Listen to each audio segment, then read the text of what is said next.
Sve nacionalne zajednice treba bez straha da se izjasne na predstojećem popisu, poručeno je sa okruglog stola kako zajedno sačuvati sebe, koji je organizovao Forum Bošnjaka muslimana. Iz foruma dodaju da bi i najmanje krivotvorenje popisa bilo zločin.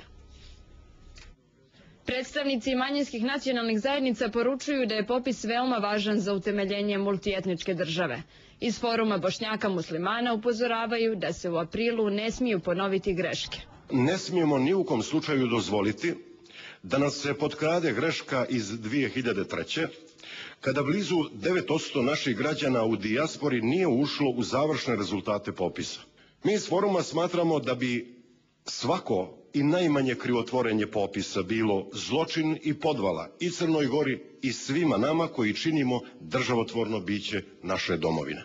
Predsjednik Hrvatskog nacionalnog savjeta naglašava da popis treba da dovede do preciznih rezultata. Da li ima straha? Ima straha. Ima straha. Kod ljudi ima straha još uvijek. Jer je to ono što je stečeno i prenešeno. Kod mene nema i nikad je bilo straha. A ja im poručujem i kažem da slobodno mogu u slobodnoj Crnoj Gori da se izjasne onako kako je treba. Nikome nije potreban onaj koji ne zna što je. Predsjednik Srpskog nacionalnog savjeta ponavlja da su Srbi diskriminisani u procesu popisa.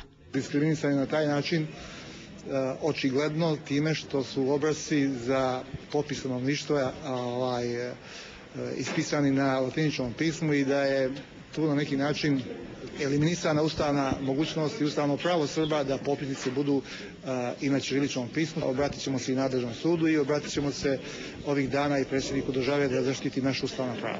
Uz izvinjenje organizatoru, u okruglom stolu nije prisustvovao niko iz Nacionalnog savjeta Albanaca.